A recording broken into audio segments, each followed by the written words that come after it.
재명이 목소리가 좋죠. 어제 연습하는데 어제 연습할 때는 오늘보다 더 잘했거든요.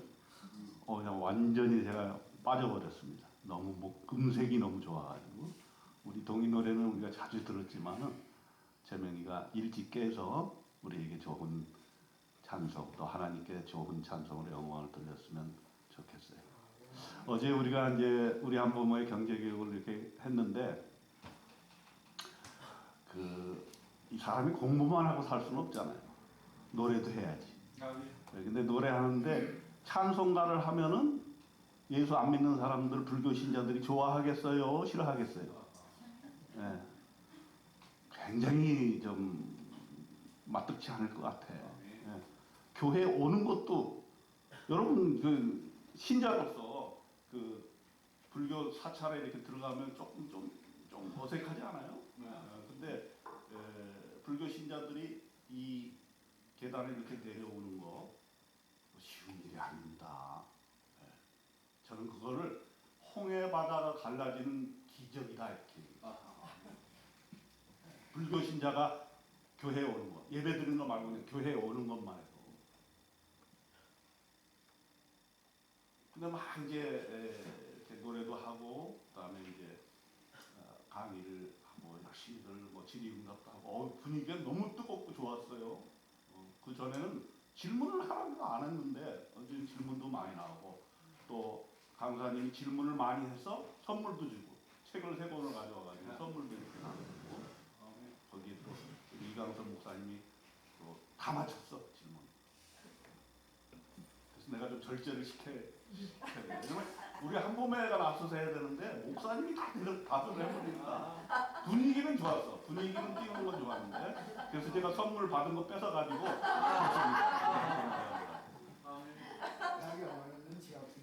그런데 사모님이 저기 와가지고 저한테 얘기를 하는 거예요. 아니 구승이 어디 갔어요? 구승이가 사라졌어요. 보니까 짐도 없어. 싹 짐을 싸가지고 사라져버린 거예요. 제가 깜짝 놀랐습니다. 얘가 또 어떻게 된 거냐. 그래서 만 가지 생각이 있었습니다. 내가 교회에 있기가 너무 힘들었나 보다. 왜냐하면 새벽마다 새벽 시간에 새벽 기도를 해야 되는데 얘는 그때 자는 시간이거든. 미안하지만 어떻게 새벽 기도 안 할 수는 없어. 그리고 이제 공적인 예배 시간 수요일날 뭐 주일날 또는 모임 시간 되면은 야 그래도 좀 미리 일어나서 입을 깨우고 준비해야 되지 않겠냐. 그거는 얼마나 제일 젊은이들이 싫어하는 게 간섭하는 거잖아. 그 간섭이 싫어서 집을 나왔는데 교회에 오니까 또 간섭을 해. 그래서 얼마나 마음에 좀 그렇겠어요.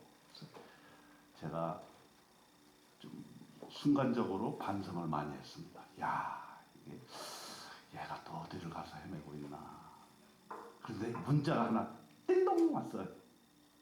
까독!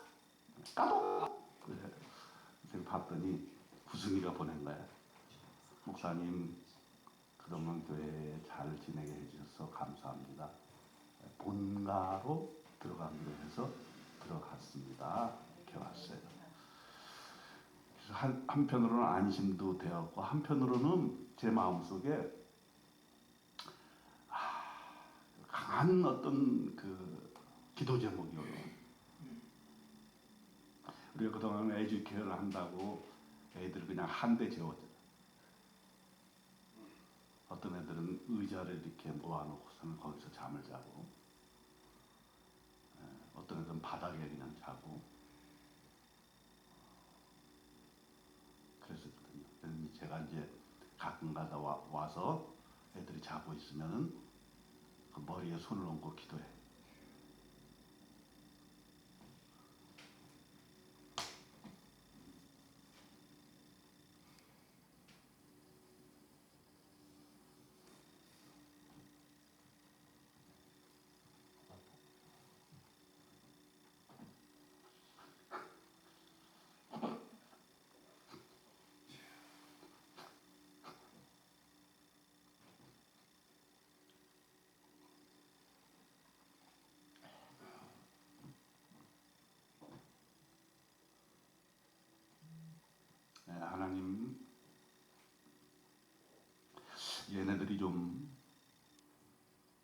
하나님의 사랑을 받고 잘 자랐으면 좋겠습니다. 이렇게 이제 기도를 했는데, 그래도 하나님이 얘네들을 어두운 곳으로 보내지 않고 또 다들 잘 자랐어요. 그래서 직장에 취직해서 돈도 벌고 또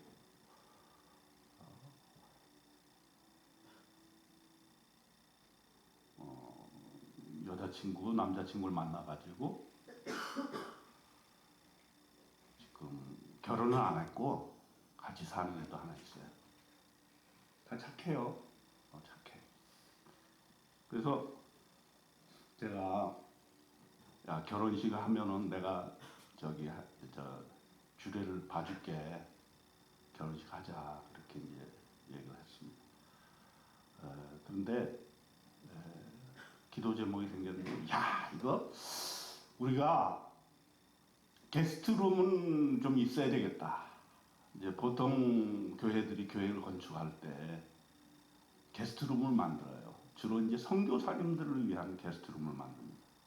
그래서 선교사님들이 한국에 오면 어디 거하실 데가 없잖아요. 그래서 방 한 2개 정도 해놓으면 선교사님들이 부부가 와서 지내거나 아니면 가족들이 와서 지내곤 합니다. 우리 서울교회도 방이 2개가 있어요. 그래서 예전에 그 몽골 총장님 사모님이 방 구할 데가 없다 그래서 내가 서울교회 임종기 목사님 때 지금 비어 있습니까? 그랬더니 아유 그 날짜에 찼습니다. 그래서 그 날짜에 그분을 모실 수가 없었고, 숭실대에도 게스트하우스가 있어서 거기 며칠 지냈어요. 그 총장님 사모님이.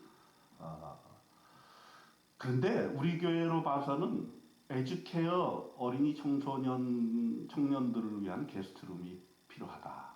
그런 느낌이 들었습니다. 그래서 야, 기도 제목을 하나 더 추가해야 되는 거 아닌가 이런 생각이 들었습니다. 이제 더 이상 한 데서 재워서는 안 되겠다.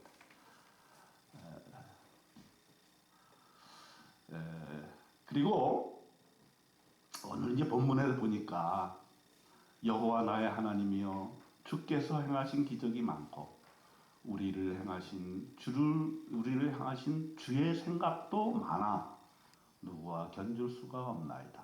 내가 널리 알려 말하고자 하나 너무 많아 그 수를 셀 수도 없나이다. 그랬거든요. 오늘의 제목은 뭐냐면 하나님도 다 생각이 있으시다. 하나님도 다 생각이 있으시다. 우리는 인생을 살면서 이렇게 살아볼까? 저렇게 살아볼까? 또 고난이 오게 되면 이걸 어떻게 극복을 할까? 돈은 어떻게 벌어야 되나? 어떤 사업을 해야 되나? 또 은퇴를 하게 되면 내가 은퇴 이후의 삶은 어떻게 살아야 되나? 생각을 많이 하게 돼요. 생각이 많은데 하나님도 생각이 많더라고요. 제가 시편을 읽으면서 여기에 칵 꽂혔어요. 그냥 하나님은 생각 없이 그냥 다 이렇게 하시는 줄 알았어. 근데 여기 보니까 하나님이 우리를 향해서 생각이 많다는 거예요. 생각이 많다. 야, 이놈을 어떻게 해야 되나?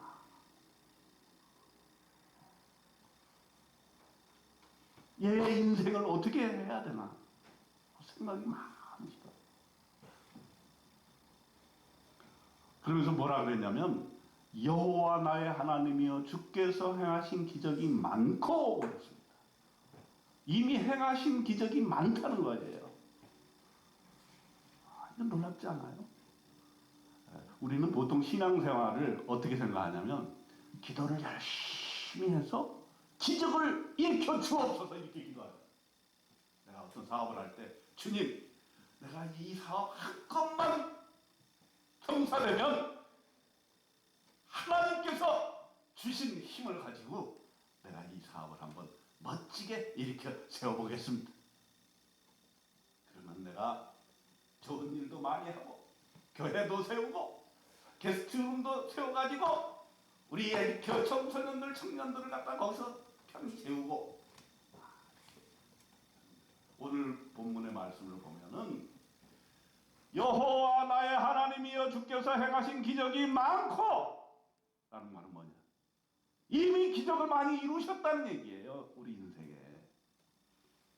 그러니까 기도해서 기적을 앞으로 이루겠다라는 것이 아니라 이미 이루어진 기적을 네가 믿음으로 받아들이느냐, 이게 중요한 거예요.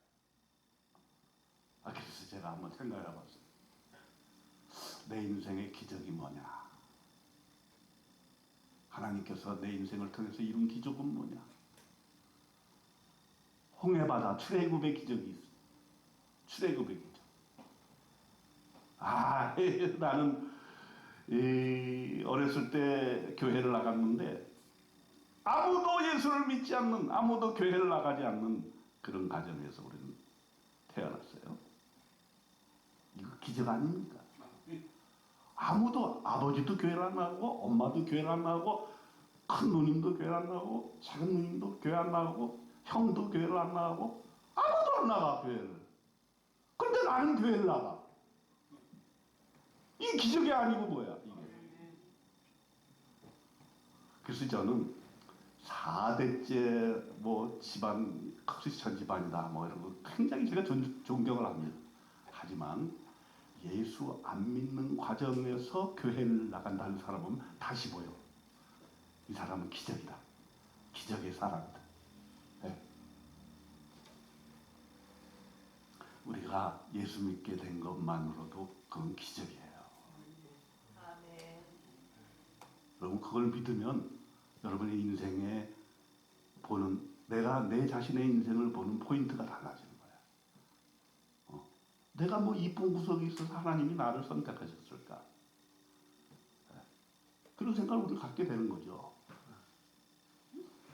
아무리 생각해봐도 내가 가진 조건을 가지고 하나님이 나를 선택하고 하나님이 나를 예수 믿게 하고 하나님이 나를 하나님의 자녀로 만드신 것, 그 출애굽 사건이거든요.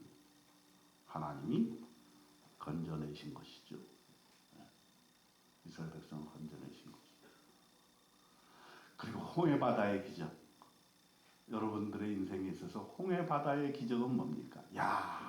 그건 믿을 수 있겠는가? 꼭 이대를 가보라 그랬죠, 제가. 우리 형님을 이대로 모시고 내가 직접 모시고 간 적은 없는 것 같아요. 이대를 가야 돼. 거기 가면 뭐가 있어요? 정문을 지나가면 다 길을 파가지고 프랑스의 위대한 건축가가 그거를 작품을 만들었는데 홍해바다를 연상하는 작품을 만들었는데 양쪽에는 쫙 벽이 있었어요. 그리고 쫙 그 바닷길을 걸어가는 장면을 연출하게끔 했어요. 그래서 정문 쪽에서 쫙 들어가면 또 멋지고 또 반대편 쪽에서 이렇게 계단을 통해서 내려오면서 이렇게 보면은 더 멋져. 그리고 사람들이 그 가운데를 걸어가는 걸 이렇게 보면은 홍해바다를 갈라진 사이로 이스라엘 백성들이 들어가고 있는 그 장면을 본다고. 그러니까 위대한 조각가는 달라. 일반 조각가. 왜 위대하다고 그러는지 달라. 그 이름 내가 생각을 못했는데 네이버에 치면 금방 나와요. 이대에 있는 홍해바다의 기적을 연출한 건축가. 딱 치세요. 딱 나와. 그런데 그 홍해바다의 기적이 성경에 나와 있는데 우리에게도 그런 기적이 있다.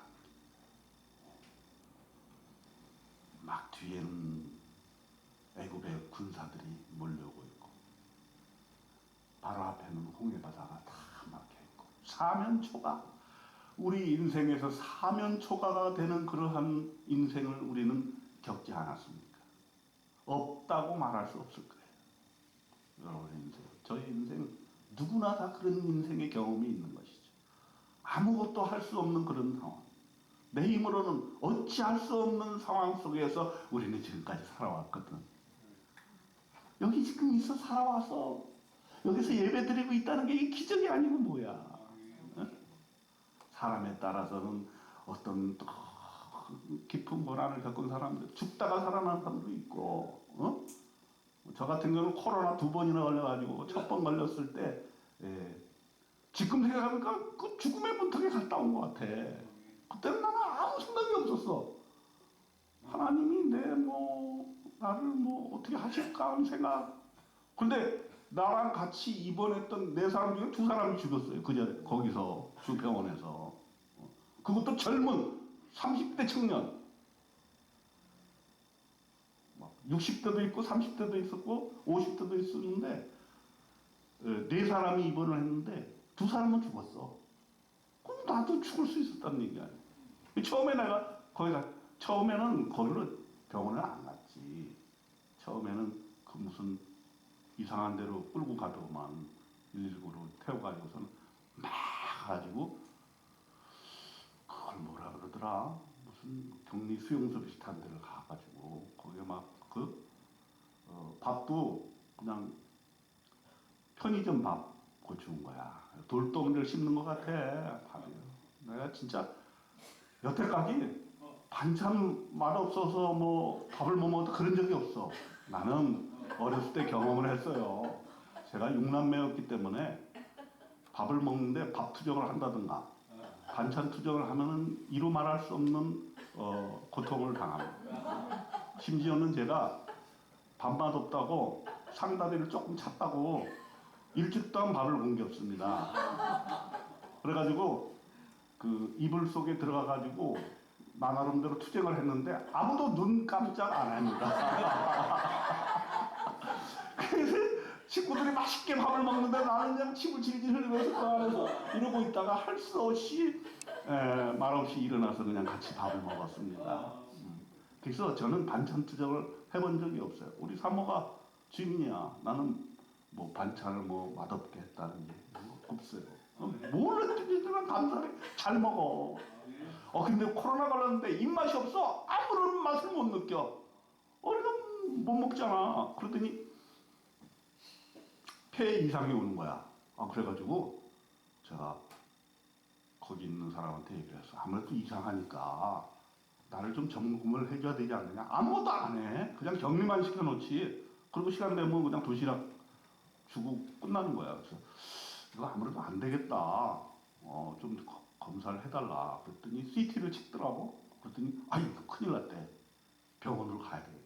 근데 병원으로 가서 서울 의료원을 들어갔거든. 거기는 천국이더라고. 글쎄 서울의료원이 코로나 지정병원으로 딱 지정이 되면서 코로나 환자들만 들어오는 거야. 그리고 의사들이 1대1로 이걸 해주는 거야. 그래가지고 자 이제부터 치료를 하는데 멘데시빌 람데시빌이니까 트럼프가 대통령 때 그 코로나 걸려가지고 그때는 아주 초기 단계. 그래서 그 멘데시빌을 맞으면 조금 나아질 수 있다. 그런데 이걸 맞겠습니까? 안 맞겠습니까? 맞으면 부작용이 있는데 이게 당뇨가 올 수 있습니다. 그래서 당뇨의 부작용을 감수하고 멘데시빌을 맞겠습니까? 그래서 내가 살아야지. 당뇨가 중요하냐. 당뇨병 걸리더라도 난 살아야 되겠다. 그 주사를 놨어요. 어쨌든 계속 무슨 약 넣고 멘데시빌을 넣고 해가지고 이렇게 이제 호전이 된 것이라 볼 수가 있어요. 그런데 지금 내가 보니까 그것도 홍해바다의 기적이었던 것 같아요. 네 사람인데 그 두 사람한테는 미안하지만 나로 봐서는 이건 홍해바다의 기적 아니야. 참처럼 죽었어. 왜? 우리 기도회 멤버 중에 지금 거의 10명 가까이가 돌아가셨어요. 지금 몇 명이에요? 310명 정도 돼요. 지금 기도회원이 수요일 날. 그 중에 빨간 글씨로 내가 해놓은 게 있어요. 그분들이 다 돌아가신 분인데 그 중에 반 이상이 코로나 때 돌아가셨어. 코로나 캄보디아에서 코로나 걸려가지고 부부가 걸렸는데 부인은 돌아가시고 남편은 살아서 지금 여기 계신 우리 이영수 목사님 친구. 많이 죽었습니다. 코로나 때. 여러분이 코로나 때 살아남았다는 거는 기적 중에 기적이야. 근데 그거를 기적이 아니라고 그렇게 강변을 하면 하나님도 참 무심하시지 정말 이거는. 그러니까 하나님 생각이 많으신 거야. 얘네들을 어떻게 해야 되겠느냐. 내가 그렇게 신호를 보냈는데도 알아차리지를 못하는 거예요. 반석에서 물이 나는 기적이 있었어요. 여러분, 이게 말이나 되는 거예요. 뭐 우물을 판다든가 이런 거는 논리적으로 이해가 돼요. 근데 돌덩어리야, 돌덩어리. 거기를 탁 치니까 물이 꽉 솟아나. 광야에서 반석에, 광야에 물이 없는데 그것도 반석, 광야의 돌덩어리에서 물이 솟아난다. 이건 기적이죠. 기적이라고. 근데 우리 인생에는 그런 게 없느냐라는 게 아마 있을걸요, 여러분. 우리 김대중 집사님이 아까도 그 얘기 하시더라고요. 내가 그 한참 때에 캐시, 현금 그냥 얼마 쓰셨다고? 13억? 지금으로 말하면 한 130억 되는 돈은. 그래서 인생에 후회가 없어. 내가 이제 곧 80이 되는데 그렇게 뭐 현금 뿌려가면서 한번 살아왔으니까. 그래서 제가 공인 인정합니다. 아니 내가 무슨 뭐가 있어서 그렇게 돈이 막 생겼어요. 꼭 그거 아니더라도 우리 인생에는 반석에서 물이 나온 경험을 우리는 했는데 다만 여러분들이 인정하지 않을 뿐이에요. 만나와 메추라기의 기적, 구름기둥과 불기둥의 기적. 여러분 광야에서 만나와 메추라기로 하나님이 먹여주셨는데 여러분들은 그런 경험이 없으신가요? 그런 광야에서 하나님께서 메추라기, 만나를 내려주셔서 하루 세끼 굶지 않고 살 수 있게 해주시는 애. 여러분도 인정해야 될 겁니다. 오늘 시편 40편 5절에서 말씀하고 있는 바가 그거예요. 너에게 이르는 기적을 하나님의 기적으로 인정을 해라라는 거예요. 그러면 여러분의 인생이 달라질 것이다라는 거예요. 그리고 앞으로의 인생도 하나님께서 우리를 향하신 생각이 너무너무 많다는 거예요. 너무너무 많다. 그리고 그 하나님의 능력을 누구와도 견줄 수가 없다라는 것입니다. 그리고 뭐라 그랬냐면 우리를 향하신 주의 생각도 많다는 것을 우리가 인정해야 될 뿐만 아니라 7절에 보니까 그때에 내가 말하기를 내가 왔나이다 나를 가리켜 기록한 것이 두루마리 책에 있나이다. 우리가 성경을 읽을 때 창세기부터 요한계시록까지의 내용들이 나를 가리켜 기록한 것이다. 읽는데 그것이 나에게 주시는 하나님의 말씀으로 튀어나와서 그것이 나에게 큰 은혜가 된다. 그게 이제 예수를 믿는 사람과 예수를 믿지 않는 사람과의 차이죠. 누구도 성경을 읽을 수는 있어요. 그러나 그 성경이 나를 향하여 가르쳐 말씀하신 것이다. 그걸 읽으면 그건 여호수아에게 한 말이 아니고 나에게 주신 말씀이고 모세에게 한 말이 아니고 나에게 주신 말씀이고 이것은 예레미야에게 한 말씀이 아니라 나에게 하신 말씀이고 이사야에게 한 말씀이 아니라 나에게 하신 말씀. 여러분 이사야서에 보니까 그게 내용이 나오는데 나 참 그거 읽고서 또 깜짝 놀랐어. 하나님의 하루는 이사야한테 야 하도 사람들이 하늘의 음성을 듣지 않으니 네가 빨개 벗어라. 신발도 벗어라. 그리고 3년 동안 하나님의 말씀을 전해라.